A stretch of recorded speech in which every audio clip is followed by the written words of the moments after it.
11월 15일 인간과 죽음이라는 생각. 오늘은 경제 관련 이야기는 차치하고요. 현재의 경제 상황에 대한 미국 연준의 금리 인상이 자이언트 스텝은 이제 없을 것인가? 한국은행은 금리를 얼마나 더 올릴까? 이제 금리 인상은 더 없을 것 같으니 금년 산타랠리에 동승해야 하나? 코로나 시국 때 1년도 안 되어 폭발한 시장이 있었으니 이번에도 내년에 증시 상승 폭발 랠리가 계속될 거야 라는 등의 기대가 아주 많을 것으로 보여집니다만 그렇게 좋은 일들만 생기는 기대보다 할 말도 많지만 인간과 죽음이라는 생각을 적어보겠습니다. 죽음 앞에서 인간은 무엇을 해야만 하는가? 단언하건대 내가 확실히 아는 것은 각자 자신 안에 패스트를 가지고 있다는 건데, 왜냐하면 실제로 아무도 이 세상 어느 누구도 그것으로부터 무사하지 않으니까요. 또한 잠시 방심한 사이에 다른 사람 낯짝에 대고 숨을 내뱉어서 그자에게 병균이 들러붙도록 만들지 않으려면 늘 자기 자신을 제대로 단속해야 한다는 겁니다.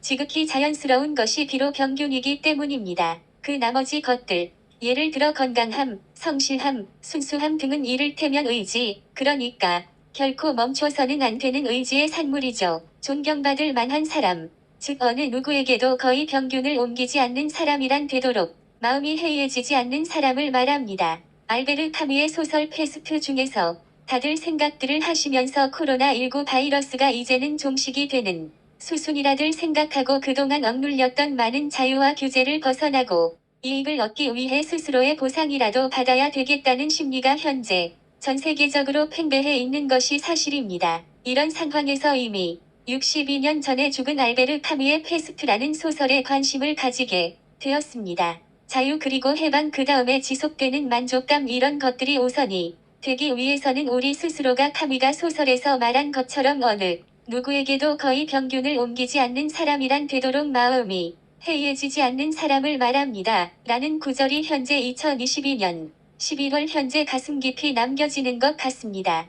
감히 제가 이태원 사건을 말한다는 것은 주제 넘은 일이고 하지 말아야 한다는 생각도 있지만 모두가 사건의 진실을 알아야 한다. 정부의 책임이다. 국가는 무엇인가라는 공론만 만드는 것 같아 저는 제 아들들이 나중에 성인이 되어 올바른 사건에 대한 인식을 파악하기 위해서라도 이렇게 작성하게 됩니다. 10월의 이태원의 사건이 너무나도 우리의 이런 마음을 더욱더 아프게 하는 것 같아 참으로 후회스러울 따름입니다. 그리고 현재 나름 잘잘못을 가리기 위한 그리고 누구의 책임으로 몰아가기 위한 사회적 정치적 현실을 보면서 잘못을 비판하는 쪽이나 잘못이 아니라는 쪽에서 서로의 공방은 과연 희생자들을 위한 공방일 것인가? 아니면 자신들의 이익을 얻기 위한 공방일 것인가? 라고 생각을 하게 되었으며 모든 사건이나 하다 못해 경미한 교통사고도 발생하고 난 뒤에는 항상 후회가 따르는 것이 당연합니다. 그때 그렇게 하지 말았으면 어떻게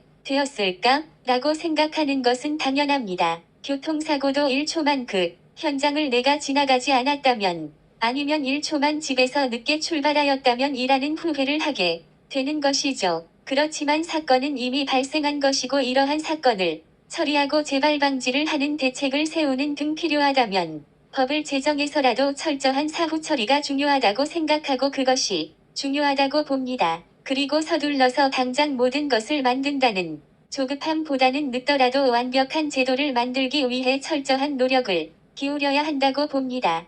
모두들 어떤 사람이 한 사람을 죽이면 살인죄가 되지만 전쟁에서 100명 이상을 죽이면 영웅이 되는 것처럼 우리들은 현재 고독사하는 어른들과 코로나19 바이러스로 돌아가신 분들과 백신에 의해 운명을 달리하신 분들에 대한 안타까운 죽음들은 지금껏 무시했으며 이슈화되는 많은 희생이 난 죽음에 대해서는 누구를 단죄해서 이익 보려는 의도가 있지는 않은지 말입니다. 개인의 자율적인 의지로 인해 모이고 그렇게 자율적으로 모인 국민들의 안전을 위해서 국가는 최소한의 보호를 하기 위한 대책을 마련하는 것이 맞습니다. 대책이 부족하였으며 보완과 수정을 해야 하는 것이지 그것을 핑계로 국가를 전복하자고 하는 것은 목적이 있는 것이라고 밖에 보여지지 않습니다. 국가를 발전시키는 것은 변혁과 개혁이지 혁명을 통한 국가 전복이 발전을 이루지는 않습니다. 그것은 역사에서도 밝혀졌듯이 소련이라는 나라의 국민들은 혁명을 통해 발전을 원했지만 오히려 퇴보적인 발전을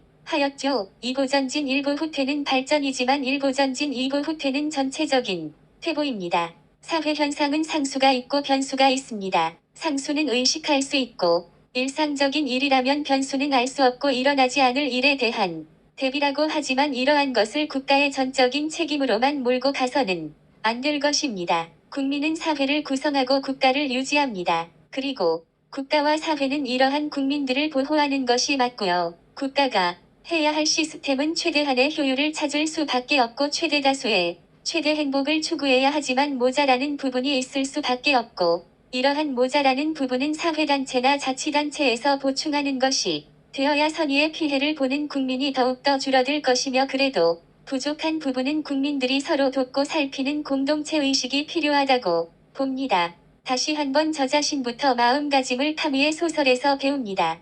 건강함, 성실함, 순수함 등은 이를테면 의지, 그러니까 결코 멈춰서는 안 되는 의지의 산물이죠. 존경받을 만한 사람, 즉 어느 누구에게도 거의 평균을 옮기지 않는 사람이란 되도록 마음이 해이해 지지 않는 사람을 말합니다라고 말입니다.